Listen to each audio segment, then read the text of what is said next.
ये जो occult experts हैं, इनसे बेहतर रिलेशनशिप कोच या इनसे बेहतर लव कोच कोई नहीं हो सकता। लव या रिलेशनशिप आज एक ऐसा मुद्दा बन गया है जहाँ पे हर इंसान स्ट्रगल कर रहा है। क्या वो व्यक्ति आपके लिए सही है, क्या ये समय सही है, और दोनों ही चीज़ों पे सबसे बड़ी चीज़ क्या है, जो कुंडली जो गुण मिलान है वो कुंडली मिलान है ही नहीं। क्या मेरी कुंडली ये बता सकती है कि रिलेशनशिप कैसा रहने वाला है या कितने ब्रेकअप्स होंगे? आपको अपने आप से प्यार करना सीखने की जरूरत है। कोई भी रिलेशनशिप परफेक्ट नहीं होता, उसे परफेक्ट बनाना पड़ता है। नमस्कार, बहुत स्वागत है आपका माय ज्योतिष अमर उजाला के आज के नए पॉडकास्ट में। आज के इस पॉडकास्ट में हम बात करने जा रहे हैं कुछ बहुत ही इंटरेस्टिंग विषयों के बारे में, और इस बातचीत में हमारे साथ मौजूद है आज एक बहुत ही खास शख्सियत जो कि एक लाइफ और रिलेशनशिप कोच हैं, जो एक मोटिवेशनल स्पीकर हैं, जो टेडेक्स स्पीकर रह चुके हैं, और इसके अलावा एक बहुत ही ख्याति प्राप्त न्यूमरोलॉजिस्ट हैं, एस्ट्रोलॉजर हैं। मतलब अगर मैं आपको उनके बारे में बताऊं तो शायद उन्हें किसी परिचय की ज़रूरत नहीं है, बट फिर भी आज हमारे साथ इस शो पे मौजूद हैं सिद्धार्थ एस कुमार जी। नमस्कार सर। नमस्कार। जो हमारे रिलेशनशिप्स हैं वो वर्चुअल वर्ल्ड में कहीं ना कहीं मिस होते जा रहे हैं। लोगों की लाइफ से लव या रिलेशनशिप जो है वहाँ कुछ ना कुछ प्रॉब्लम्स देखने को मिलती हैं, चाहे वो हम जेनजी की बात करें, चाहे वो हम उनसे पहले वाली जनरेशन की बात करें, मिलेनियल्स की बात करें, किसी की भी हम बात करें।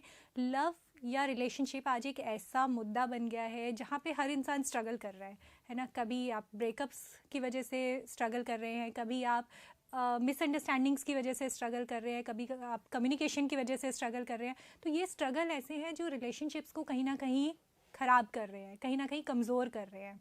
तो इसके ऊपर आप क्या कहना चाहेंगे? क्या लोगों को इसमें अपनाना चाहिए? देखिए, बिल्कुल आपने सही बात ली, सही बात की, और बिल्कुल एक ऐसा है जो मैं बात भी कर रहा था। रिलेशनशिप एक ऐसा हिस्सा है जहाँ पे हमने कोई फॉर्मली इसको सीखने की कभी कोशिश नहीं की है, जो मुझे लगता है कि हमारे एजुकेशन सिस्टम का या हमारे कल्चरल अपब्रिंगिंग में हमें इवॉल्व करने की ज़रूरत है, और यही इवोल्यूशन हमें हेल्प करेगा। जब हम रिलेशनशिप के पहलू की बात करते हैं ना, हम ये मान लेते हैं कि भाई आप आ जाओ, आप सीख लोगे। जब आप चीज़ों को सीख लोगे ऑन द जॉब, तो गलतियां भी करोगे, और गलतियां कर करके सीखोगे। काफ़ी लोग इसमें सीख लेते हैं, बट रिश्तों में एक बार जब गलतियां होती हैं, जब एक बार गांठ आती है, तो उनको रीग्रुप करना या दोबारा उनको रीस्टेट करना बहुत मुश्किल या बहुत टफ हो जाता है, और शायद तब तक इतनी देर हो चुकी होती है कि हम उसको ठीक भी नहीं कर पाते। तो यहाँ कहीं ना कहीं हमें थोड़ा रिफ्लेक्ट बैक करने की ज़रूरत है, हमें थोड़ा इंट्रोस्पेक्ट करने की ज़रूरत है कि कैसे हम इन स्किल्स को शार्पेन कर सकते हैं। देखिए, हमारा जो ज्योतिष है या कोई भी शास्त्र है, वो आपको एक अट्रीब्यूट देता है कि ये आपकी अट्रीब्यूट है। उस अट्रीब्यूट के हिसाब से रियल लाइफ में एक्शन बहुत ज़रूरी है। अगर आप रियल लाइफ में कर्म नहीं करेंगे, एक्ट नहीं करेंगे, तो हमें उनका बेनिफिट नहीं मिलने वाला है। तो बिल्कुल रिलेशनशिप्स को एक नए चश्मे से, एक नए नज़रिए से देखने की ज़रूरत है, और यहाँ पे जो हमारा ज्योतिष है वो उस नए मार्ग को देखने में, जैसे एक बंद अंधेरे कमरे में टॉर्च हमारा काम करता है, हमें रास्ता दिखाता है, या छोटी मोमबत्ती करती है, वही काम इस जीवन की जर्नी में ज्योतिष कर सकता है, चाहे वो रिलेशनशिप के हिस्से में हो या जीवन के किसी दूसरे हिस्से में हो। क्या मेरी कुंडली ये बता सकती है कि रिलेशनशिप कैसा रहने वाला है या कितने ब्रेकअप्स होंगे? ये सब कुंडली से बताया जा सकता बिल्कुल है? बताया जा सकता है, इसमें तो कोई शक ही नहीं है। तो अगर कोई इंसान जो रिलेशनशिप में हार्ड टाइम से गुजर रहा है, तो क्या उसके लिए ये सही अप्रोच हो सकती है कि वो कुंडली जाकर उसके बारे में पूछे कि वो रिलेशनशिप उसके लिए है भी या नहीं है, या उस रिलेशनशिप से उसको आगे हार्ड टाइम्स देखने को मिलेंगे, या आगे वो उस पर काम कर सकता है? देखिए, यहाँ पे बहुत ज़रूरी है एस्ट्रोलॉजर। जब मैं एस्ट्रोलॉजर की बात करता हूँ तो astrologer, numerologist, vastu expert, tarot expert, जितनी भी ऑकल्ट मोडालिटीज़ हैं, सबको मैं इंक्लूड करते चलता हूँ। ये जो ऑकल्ट एक्सपर्ट्स हैं, इनसे बेहतर रिलेशनशिप कोच या इनसे बेहतर लव कोच कोई नहीं हो सकता। इनफैक्ट एक बड़ा इंटरेस्टिंग आपको डेटा शेयर करूँगा। मैं बड़ा डेटा ड्रिवन हूँ, तो मैं बहुत सारे रिसर्च करते रहता हूँ। एंड अभी रिसेंटली हमने, जब ईयर एंड हुआ, तो हमने काफ़ी सारे लोगों से बात की, लगभग 10,000 लोगों से बात की इंडिया में, क्रॉस एजेज, मेल फीमेल दोनों। और उसमें से लगभग 70% लोगों ने एस्ट्रोलॉजर को अपना पहला चॉइस ऑफ कोच बताया to speak on the relationship matters. And ये सिर्फ मेरा ही नंबर नहीं, हम ग्लोबली और भी अगर स्टडीज को देखेंगे, हमारे अलावा भी दुनिया में ऐसी स्टडीज हुई हैं, जितने भी डेटिंग की कंपनी है उन्होंने भी सिमिलर स्टडीज की है, यूएस में या इंडिया में उनका जो नंबर है लगभग 60-62% के प्रति है, हमारे स्टडी में नंबर थोड़ा ज़्यादा 70-72% के आसपास है। और मैं इसको ये लेके चलता हूँ कि उन्होंने थोड़ा इंग्लिश स्पीकिंग पीपल को टारगेट किया, क्योंकि डेटिंग ऐप कल्चर में वो ज़्यादा हैं, या टियर 1 सिटीज़ को हमारा जो डाइवर्सिफिकेशन था वो उनसे ज़्यादा था, इसलिए हमारा नंबर थोड़ा ज़्यादा आया, क्योंकि लोग ऑलरेडी मान रहे हैं। तो यहाँ पे बिल्कुल अगर आप रिलेशनशिप में किसी टफ टाइम से गुजर रहे हैं, या शायद ये कंफ्यूज है कि मेरे लिए ब्रेड क्रम्बल है या सिचुएशनशिप है, या मेरे लिए मैं घोस्ट होने वाला हूँ, या मुझे अवॉइड डिस्ट्रक्शन होना है, या किसी भी इस तरह के जंजी लिंगों में आप फंसे हुए हैं, तो एस्ट्रोलॉजी आपकी बिल्कुल मदद कर सकता है। आपकी जो कुंडली के ग्रह हैं, कुंडली के जो भाव हैं, और साथ ही साथ अभी की जो दशाएं और गोचर हैं, वो बिल्कुल आपकी मदद कर सकते हैं और आपको बता सकती है क्या वो व्यक्ति आपके लिए सही है, क्या ये समय सही है, और दोनों ही चीज़ों पे। तो जैसे अगर हम ये बात करिए, अभी हमने जो भी हमारे जेनजी लिंगोस हैं इनके ऊपर आपने भी बात करी है, तो इसी को अगर मैं अगले स्टेप पे बात करूँ कि आजकल सेपरेशंस बहुत ज़्यादा हो रहे हैं। एक लॉन्ग पार्टनरशिप के बाद भी लोगों को ये रियलाइज़ होता है, रीज़न कुछ भी हो सकता है, कि शायद वो दो लोग साथ चलने के लिए परफेक्ट नहीं है, लेकिन एक लंबी पार्टनरशिप के बाद वो ये डिसाइड करते हैं कि अब हम साथ नहीं रह सकते, अब हमारा साथ रहना सही नहीं है। ये किस तरह के कॉम्बिनेशंस होते हैं? कुंडली में कौन से ग्रहों की ये प्लेसमेंट होती है जो इस तरह की सिचुएशंस क्रिएट करती है लाइफ में? इसको हमें इस सवाल को दो तरीके से समझना पड़ेगा। जब हम सिंपल उदाहरण लें, हम एक टैप से पानी लेते हैं और बॉटल में पानी डालते हैं, ग्लास में डालते हैं, जग में डालते हैं, पानी तो सेम है, बट तीनों ही जगह जाके वो अलग अलग तरीके का हो गया। वैसे ही हम इंसान हैं, हम इस इंसान इस पृथ्वी रूपी दुनिया में स्थापित है उस पानी की तरह। तो इस पृथ्वी के अलग अलग समय काल के हिसाब से हम परिवर्तन होते हैं, और इसी हिस्से ऑफ ज्योतिष को हम बोलते हैं मेदनीय ज्योतिष या मुंडेन एस्ट्रोलॉजी, जो हमें हेल्प करता है, बताता है देश और काल की प्रेडिक्शन कि भारत का क्या होगा, अमेरिका का क्या होगा, दुनिया का क्या होगा, क्या चीज़ें आएंगी, क्या चीज़ें नहीं आएंगी। ये पूरा मेदनीय ज्योतिष का हिस्सा है।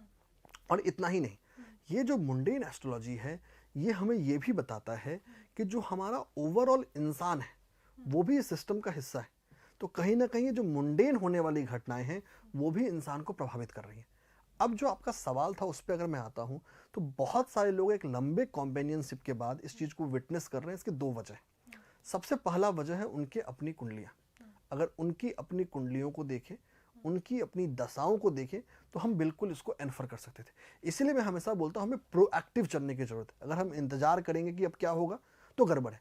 दूसरा एक बहुत ज़रूरी चीज़ है ना, लोगों ने पिछले कुछ दशकों में बना दिया, अरे हमारे 36 में इतने गुण मिल गए, हमारा काम बन गया, हम शादी कर लेते हैं, और अगर शादी नहीं चली, अरे कुछ नहीं होता।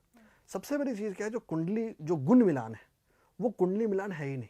इसको ऐसे समझना एक सब्जेक्ट है, जिस कोर्स में 5 पेपर है, आपने एक पेपर में अच्छा नंबर ले आया, बाकी पेपर्स को बोला भाई मुझे तो पढ़ना ही नहीं है।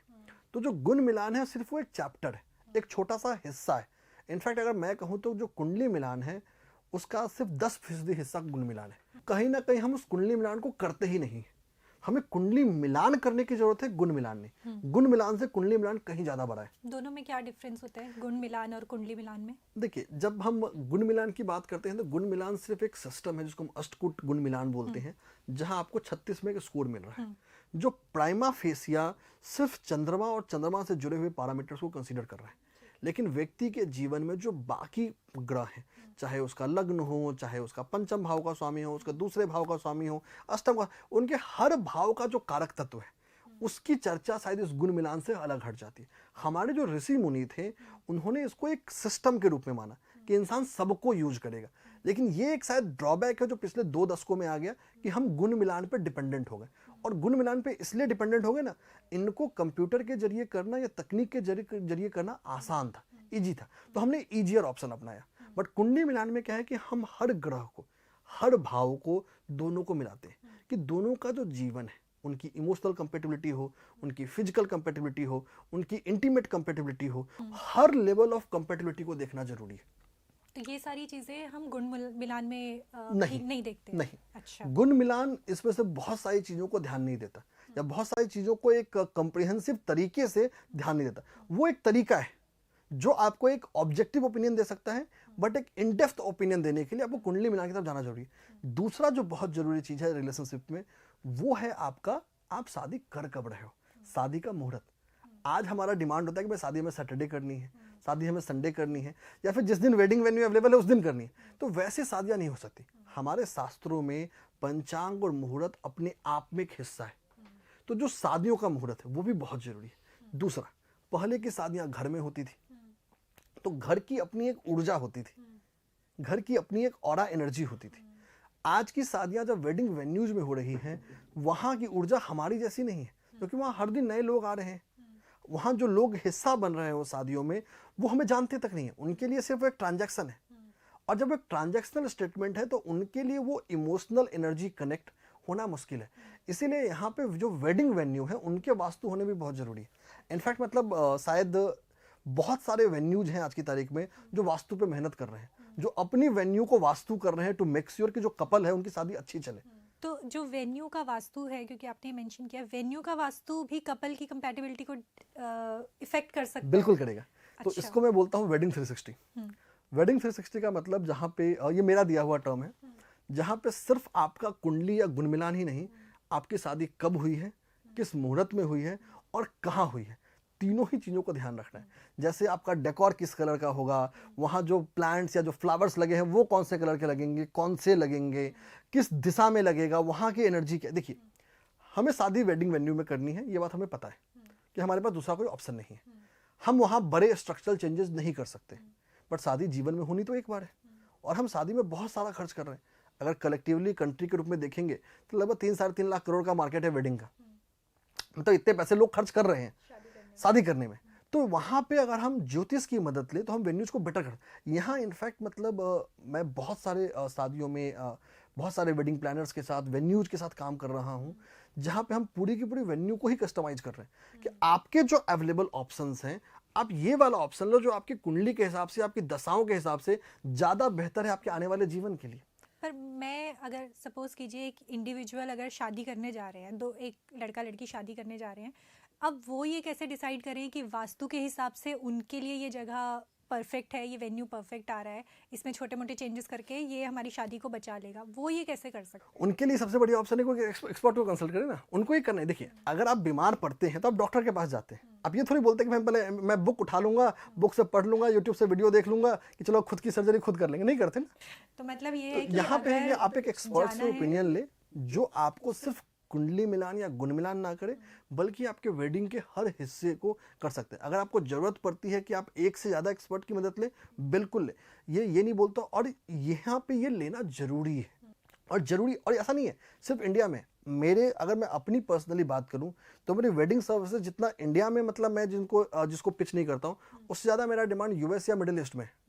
वहाँ पे लोग ज़्यादा ओपन हैं इन चीज़ों को एम्ब्रेस करने के लिए, इन चीज़ों को एक्सेप्ट करने के लिए। शायद आपकी पहले वाली बात है कि इंटरनेशनल रिकॉग्निशन जिस दिन मिल गया, शायद इंडिया में भी हम करने लगेंगे। तो बिल्कुल एज अ कपल आपको एक अच्छे एक्सपर्ट की जरूरत है, एक अच्छे एस्ट्रोलॉजर की जरूरत है, जो आपके शादी के हर फैसले को, आपके प्री वेडिंग से लेके आपके पोस्ट वेडिंग तक, चाहे प्री वेडिंग में बात कर लूँ तो कुंडली मिलान की बात है, और कुंडली मिलान से ज़्यादा आपको ये समझा सके कि आप दोनों के पॉजिटिव्स क्या हैं, आप दोनों के नेगेटिव्स क्या हैं, कैसे आप एज ए कपल एक साथ रहकर अपने एक दूसरे के नेगेटिव्स को कम कर सकते हैं, एक दूसरे के नेगेटिव्स को रिड्यूस करते हुए पॉजिटिव्स को मोटिवेट कर सकते हैं।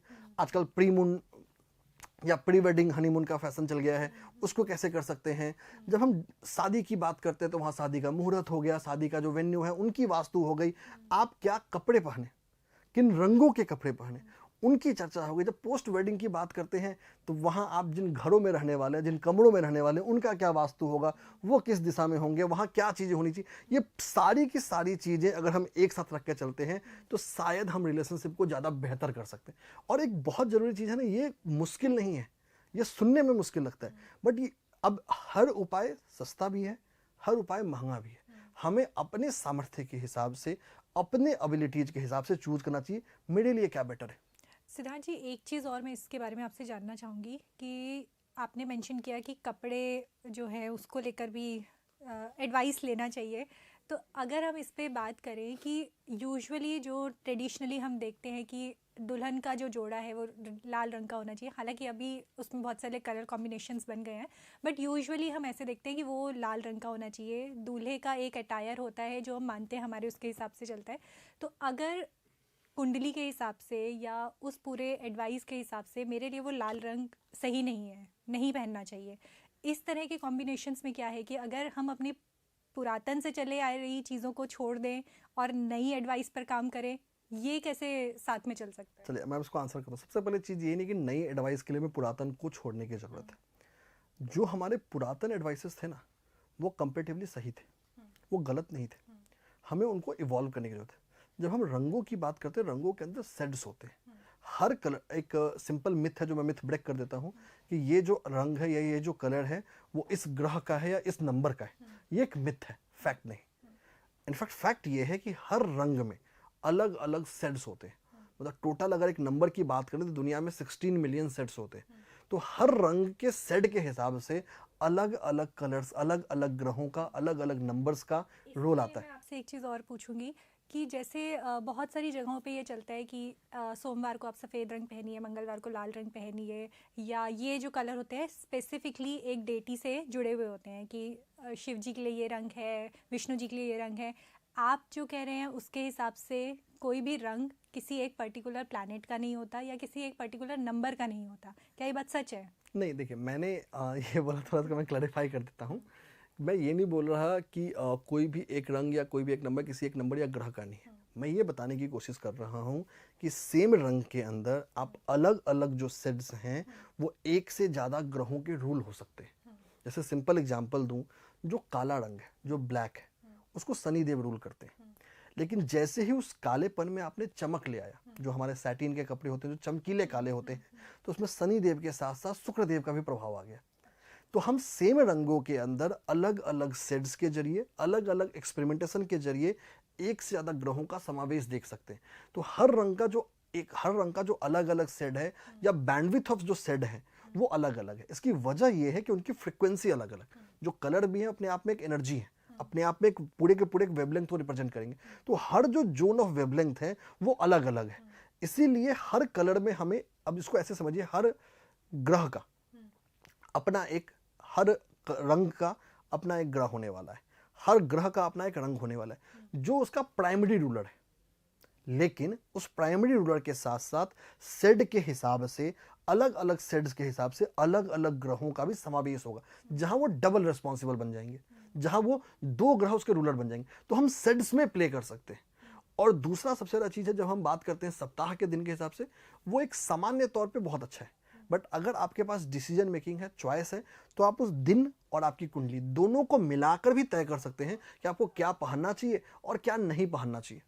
तो सिद्धार्थ जी, अब अगर हम इस पे एक छोटा सा, बिकॉज अभी वैलेंटाइन वीक आ रहा है और जो यंगस्टर्स हैं या इवन जो भी लोग रिलेशनशिप्स में हैं, वो हर इंसान चाहता है कि वो उनका जो रिलेशनशिप है वो बहुत स्ट्रॉन्ग रहे। तो अगर हम छोटे छोटे टिप्स की बात करें नंबर्स के बेसिस पे कि हर नंबर को ये एक टिप अपने लिए अपना लेना चाहिए ताकि उनका जो दिन है, उनका जो रिश्ता है वो मजबूत बना रहे, तो सबसे पहले अगर मैं नंबर 1 के लिए आपसे पूछूं कि कौन सा एक ऐसा टिप है जो इन लोगों को करना चाहिए?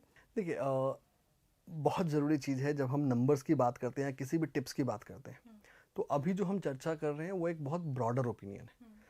अब हर नंबर के अंदर में अपने वेरिएशंस होते हैं, उनका पूरा का पूरा डेट ऑफ बर्थ, पूरा का पूरा नाम बहुत ज़रूरी है। तो इन सारी चीज़ों को देखकर हमें करने की ज़रूरत है।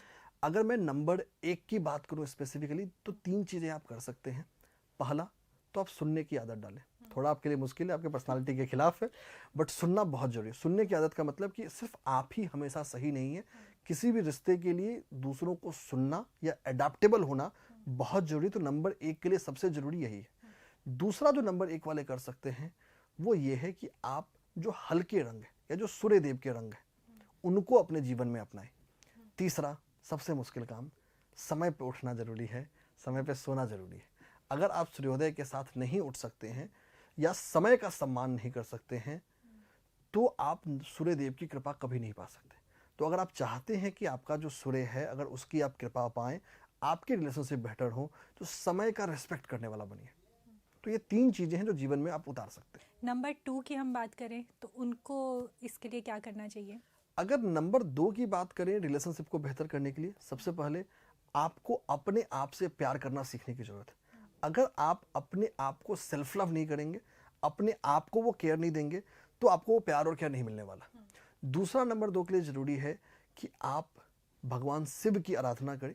जो भगवान शिव की आराधना है, भगवान शिव की जो ब्लेसिंग्स है, आप मेल हो या फीमेल, दोनों ही केस में आपकी रिलेशनशिप्स के लिए बेटर रहने वाला है। और अगर नंबर 3 जो है, जो ऑलरेडी जुपिटर का नंबर है, ज्ञान अपने अंदर वो थोड़ा बहुत समा के बैठे होते हैं, उनके लिए क्या टिप्स हैं कि कैसे अपने रिलेशनशिप को स्ट्रॉन्ग रखें? अगर नंबर 3 की बात करें तो आपके लिए सबसे ज़रूरी है, कोई भी रिलेशनशिप परफेक्ट नहीं होता, उसे परफेक्ट बनाना पड़ता है। तो आप उस परफेक्शन की तलाश को, उस इंटेलेक्चुअल परफेक्शन की तलाश को छोड़ दें और आप एक्सेप्ट करना सीखें। जो जिस फॉर्म में है, जिस इम्परफेक्शन के साथ है, उसको एक्सेप्ट करना, उसको एम्ब्रेस करना बहुत ज़रूरी है। साथ ही साथ आप पीले, मतलब येलो या गोल्डन कलर को प्रेफर करें। और तीसरा जो ज़रूरी चीज़ है कि आप माँ लक्ष्मी को गुलाब के फूल ऑफर करें, वो आपके लिए काफ़ी अच्छा रहने वाला है। अब हम बात करते हैं नंबर 4 के बारे में, कि नंबर 4 वाले जो रूल हो रहे हैं राहु देव से, और राहु देव के बारे में आप ऑलरेडी इतना कुछ बता चुके हैं। अपने से तो ये बहुत इंटरेस्ट, मतलब अपने लिए तो बहुत सेल्फ सेंटर्ड रहते ही हैं, लेकिन पार्टनर के लिए क्या ये कर सकते हैं? देखिए, नंबर 4 वालों के रिश्तों की बात करें तो नंबर 4 को यहाँ जो ध्यान रखने की ज़रूरत है कि वो सबसे पहले तो फोकस्ड रहे। हर चीज़ में एक्सपेरिमेंटेशन ज़रूरी नहीं है। कहीं कहीं कुछ चीज़ों में हमें एक सही रास्ते पे, एक सही पायदान पे, एक फोकस तरीके से चलना बहुत ज़रूरी है। फोकस तरीके का मतलब कि हम जो बने बनाए रास्ते हैं, बने बनाए जो रिवाज हैं, बने बनाए जो कस्टम्स हैं, उसको फॉलो करें। दूसरा, सिर्फ अपनी मन की ना करें, जो आपका पार्टनर है उसके भी व्यू पॉइंट को एक्सेप्ट करें। तीसरा, माँ सरस्वती की आराधना करें। माँ सरस्वती की आराधना आपके रिलेशनशिप में आपको एक इंटेलेक्चुअल विजडम देगी, जो आपको रिलेशनशिप को एम्ब्रेस करने में आपकी मदद करेगा। अब हम अगर नंबर 5 के बारे में बात करते हैं, जिसको वैसे तो बोला जाता है कि मरकरी का नंबर है, बैलेंस करके चलता है सब चीज़ें, रिलेशनशिप भी बैलेंस कर पाते हैं लोग? जहाँ तक नंबर 5 की बात करते हैं तो ये एक मिथ है इसके बारे में कि बैलेंसर है। ये बैलेंसर नहीं है। ये एक ऐसा नंबर है जो आपको हेवायर बनाता है, खासकर तब जब ये आपके लिए सकारात्मक ना हो। हेवायर का मतलब इनके लिए बहुत ज़रूरी है कि आप एक रिश्ते पे फोकस होना सीखें, एक रिश्ते को समय देना सीखें। तो आपके लिए रिश्तों को समय देना, रिश्तों की ज़रूरतों को समय देना बहुत ज़रूरी है। दूसरा, आप भगवान गणेश की आराधना करें। भगवान गणेश की आराधना आपको वो विजडम देगी, वो इंटेलेक्चुअल नॉलेज देगा, जो आपको उस फोकस में आपका इन्हांस करेगा। इन्हें स्टेबिलिटी की भी ज़रूरत होती है, जो आपने अभी मेंशन बिल्कुल। भी किया। नंबर 5 एक ऐसा नंबर है जो आपको बहुत सारी चीज़ों की तरफ बढ़ाता है। तो कहीं ना कहीं आपके लिए एक बहुत बड़ा चैलेंज बनता है कि आप पर्सनल और प्रोफेशनल लाइफ को कैसे मैनेज कर पाते हैं। और यही मैनेजमेंट, ये जो फोकस है, ये जो प्लानिंग है, ये इनके लिए बहुत बड़ा ज़रूरी है इनके रिलेशनशिप को ठीक करने के लिए। अब नंबर 6 की बात करते हैं, जो लेकर आ रहे हैं सारी लग्जरीज हमारे लिए लेकर आ रहे हैं, उनकी अब बात करते हैं। नंबर 6 की जब हम बात करते हैं ना, तो बिल्कुल आपने सही बोला, शुक्र लग्जरी का कारक है। बट एक और चीज़ ध्यान रखना है, शुक्र गुरु शुक्राचार्य से रिप्रेजेंट होता है। गुरु शुक्राचार्य एकमात्र ऐसे गुरु हैं जिनको मृत संजीवनी विद्या है, जो इंसान को फाइटिंग स्पिरिट दिखता है। तो नंबर 6 के लिए थोड़ा अपने जकड़न को, अपने जंजीरों को ढीले करने की जरूरत है। तो आप रिश्तों में घुटन ना बनाएं, दूसरों के भी व्यू पॉइंट को रेस्पेक्ट करना सीखें। और जो दूसरी सबसे बड़ी चीज़ है, आप यहाँ पे भगवान विष्णु की, खासकर जो माँ लक्ष्मी के साथ है, उनकी आराधना करें, वो आपके लिए काफ़ी हेल्पफुल है। अब हम नंबर 7 की बात करते हैं। नंबर 7 जो है उनका क्या रहने वाला है?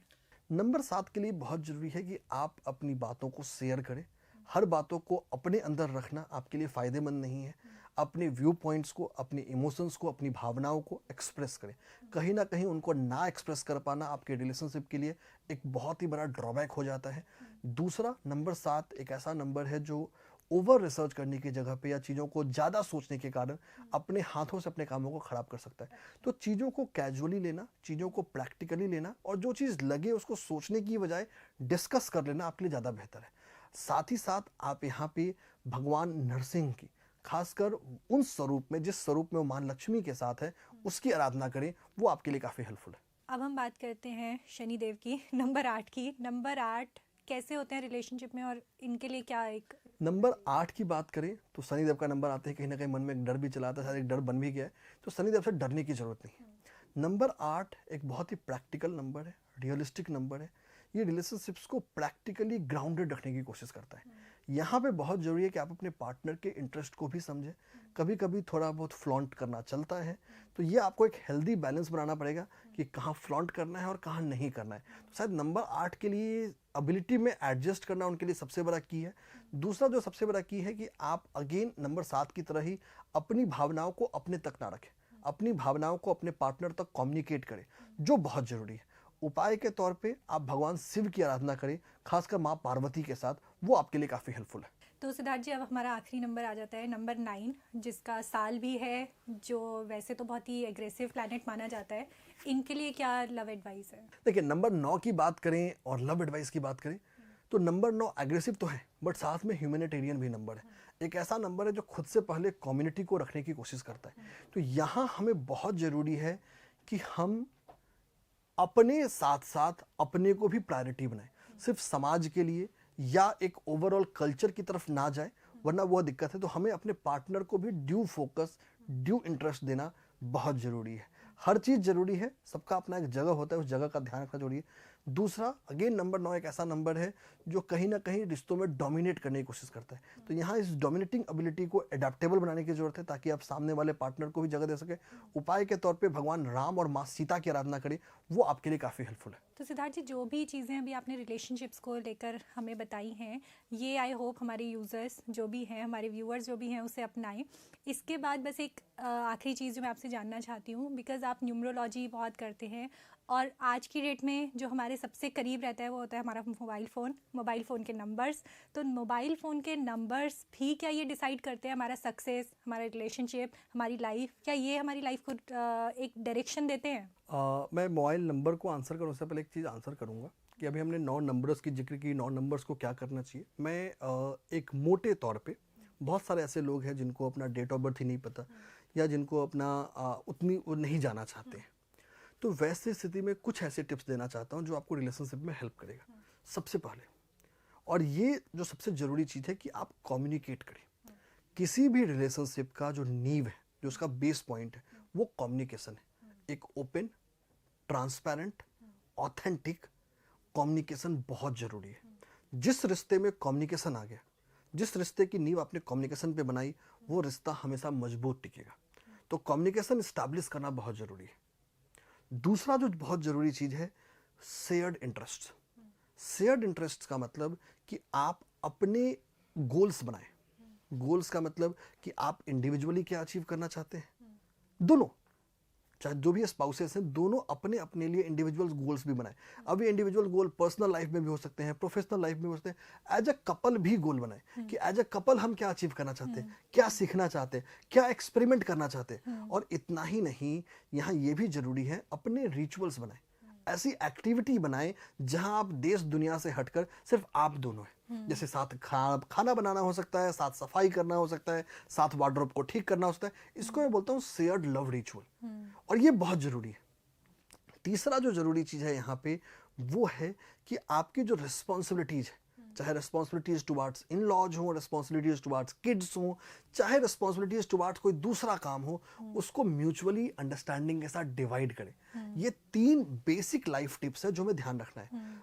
एक और जरूरी चीज है कि हमें प्रोएक्टिवली अपनी दशाओं के हिसाब से, अपने सिचुएशंस के हिसाब से खुद के रिचुअल्स, खुद के रेमेडीज, खुद के उपाय को हिस्सा बनाना है जीवन का, जो हमें हेल्प करेगा। अब आते हैं मोबाइल नंबर की ओर। अब ये बड़ा बहुत ही इंटरेस्टिंग पहलू है, इंटरेस्टिंग लम्हा है। कि लम्हा इसलिए क्योंकि जो इसकी आलोचना करते हुए बोलते हैं भाई ये प्रभाव कहाँ डालेगा, हमारे कौन से शास्त्र में है, किसी शास्त्र में नहीं। तो बिल्कुल एक चीज़ मैं बहुत क्लियर करना चाहता हूँ, मोबाइल न्यूमरोलॉजी या मोबाइल नंबर किसी शास्त्र में नहीं है, कहीं इसको नहीं लिखा गया है। इसका मतलब ये नहीं कि हम इसको माने नहीं, ये हमारे न्यूमरोलॉजी का एक कॉन्टेम्पोररी इवोल्यूशन है। एक ऐसा कॉन्टेम्पोररी इवोल्यूशन जो पिछले कुछ सालों में, या यूं कहो पिछले 1 दशक में लगभग आया है। अब सबसे पहले समझते हैं ये आया क्यों है।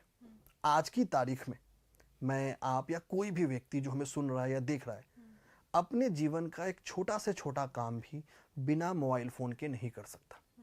चाहे आपको बैंक अकाउंट से पैसे निकालने हो, या हॉस्पिटल में कभी अनफॉर्चुनेटली एडमिट होना पड़े, बच्चे के स्कूल एडमिशन फॉर्म से लेके आपके जॉब एप्लीकेशन फॉर्म तक, तो या ग्रॉसरी शॉपिंग से लेके किसी लग्जरी डेस्टिनेशन ट्रैवल तक, तो हर जगह आपका मोबाइल नंबर आपकी आइडेंटिटी बन गया है, आपका पहचान बन गया है। पहले जो काम हमारा सिग्नेचर करता था चेकबुक पे साइन करके, आज हम वो ओटीपी दे देते हैं, हमारा काम बन जाता है। तो ना चाहते हुए भी हमारी एक पहचान मोबाइल नंबर बन रहा है, और यही हमारा over dependence on mobile number, या मोबाइल नंबर का हमारे जीवन में जो रोल है वो बढ़ता जा रहा है। सिंस इनका रोल और सिग्निफिकेंस बढ़ते जा रहा है, तो इसका हमारे जीवन में इम्पैक्ट है, और ये हमें इम्पैक्ट कर रहा है। एक और जरूरी चीज, मोबाइल नंबर से ट्रिगर है। ट्रिगर का मतलब ये हमारे डेट ऑफ बर्थ और नाम में छुपे हुए अच्छे चीज़ों को बढ़ा सकता है, तो बुरे चीज़ों को भी बढ़ा सकता है, बुरे चीज़ों को कम भी कर सकता है। तो मोबाइल नंबर को मैं लक एक्सेलरेटर के रूप में रखता हूँ, एक ऐसा एक्सेलरेटर जो हमारे लक को एक्सेलरेट करने में, लक को ट्रांसफॉर्म करने में हमारी मदद करता है। तो बिल्कुल हमें अपने मोबाइल नंबर्स को न्यूमरोलॉजी के हिसाब से कस्टमाइज करना चाहिए। और सिर्फ मोबाइल नंबर्स को ही नहीं, हमारे जो वॉलपेपर्स है वो भी उतने ही जरूरी है। अच्छा। तो मोबाइल वॉलपेपर्स को भी आप कस्टमाइज कर सकते हैं। इसको हम थोड़ा साइंटिफिकली समझने की कोशिश करते हैं। हम अमूमन अपने जीवन को देखें, मैं आप कोई भी जो इस कनेक्टेड वर्ल्ड में है, सबसे ज़्यादा बार किसी चीज़ को देखता है वो अपने मोबाइल का होम स्क्रीन होता है। फॉर्चुनेटली अनफॉर्चुनेटली सो के जगने के बाद भी अगर हमने हाथों को देख लिया तो अगला जो चीज़ होता है वो हम मोबाइल फ़ोन को ही देखते हैं। बहुत सारे लोग हाथ को नहीं देखते, मोबाइल को ही देखते हैं। तो हमारी जो पहली दृष्टि है वो हमारे वॉलपेपर पे पड़ रहा है, मतलब हमारे विजन पे पड़ रहा है। तो जो मोबाइल वॉलपेपर्स है वो पुराने ज़माने के विजन बोर्ड्स का एक एडाप्टेशन है। तो जिस चीज़ को हम बार बार देख रहे हैं, हर बार देख रहे हैं, तो हमारे पास एक मौका है हम उसको अपने हेल्प के लिए, अपने सहायता के लिए उसको ट्रांसफॉर्म करें। तो मोबाइल वॉलपेपर्स एक mini form of, digitise form of vision board है। जिस तरीके से विजन बोर्ड हमारे ब्रेन को या हमारे इमोशंस को इफेक्ट करता है, हमारे अलग अलग मैकेनिज्म के थ्रू, हमारे फीडबैक लूप्स के जरिए, हमारे अलग अलग डोपामाइन रिलीज करके, तो उसको हेल्प करने में हेल्प करता है। तो मोबाइल वॉलपेपर भी हमारे काम का है। तो हम दोनों ही तरीके को यूज कर सकते हैं। एक तरह का एक्सेलरेटर है और एक ऐसा एक्सेलरेटर जो लक को एक्सेलरेट करे। कोई ऐसा मोबाइल पेपर आप मतलब बता सकते हैं, मोबाइल का वॉलपेपर, कोई एक दो चीज़ें जो तो किसी पे के लिए भी अच्छी ही रहेंगी, कोई भी लगाता है उसका नुकसान नहीं होगा, फ़ायदा ही होगा अगर लगाता है तो? देखिए, अमूमन देखा जाए तो डेफिनेटली जो वॉलपेपर्स हैं वो हर पर्सन के हिसाब से अलग अलग बनते हैं। बट फिर भी अगर एक बेसिक हम लेने की कोशिश करें और एक बहुत ही ओवर रखने की कोशिश करें, तो आप सिंपल मतलब यहाँ पे कोई स्टैंडर्ड वॉलपेपर ऐसा नहीं बन सकता जो सबके लिए काम करे। बट फिर भी एक बहुत ही जनरल रखने की कोशिश करें, तो आप जो वॉलपेपर्स हैं, अपने जो माता पिता हैं, आपके जो ग्रैंड पेरेंट्स हैं, उनके फ़ोटो को अपने वॉलपेपर के रूप में रखें। क्योंकि जब आप सुबह सुबह उनके दर्शन करेंगे तो आप उनकी ब्लेसिंग्स ले पाएंगे, उनकी ब्लेसिंग्स को इम्बाइब कर पाएंगे।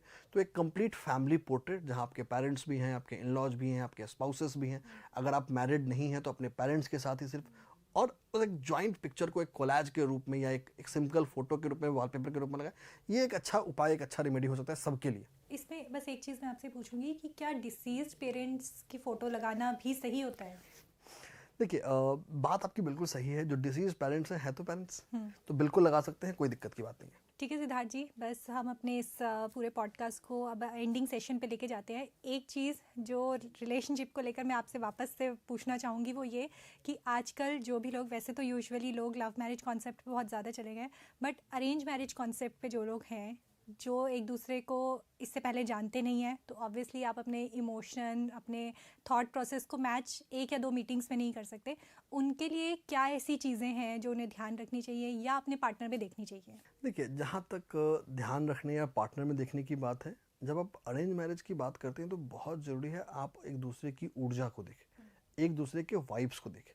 अगर आप वाइब्स के लेवल पे कनेक्ट कर पा रहे हैं और शायद दोनों एडेप्टेबल हैं, दोनों एक स्थिर पाथ पे नहीं है, दोनों बदलने को तैयार है, इवॉल्व करने को तैयार है साथ, तो बिल्कुल उसको अचीव कर पाएंगे आप। तो उस एडेप्टेबिलिटी को और उस वाइब्स को चेक करें।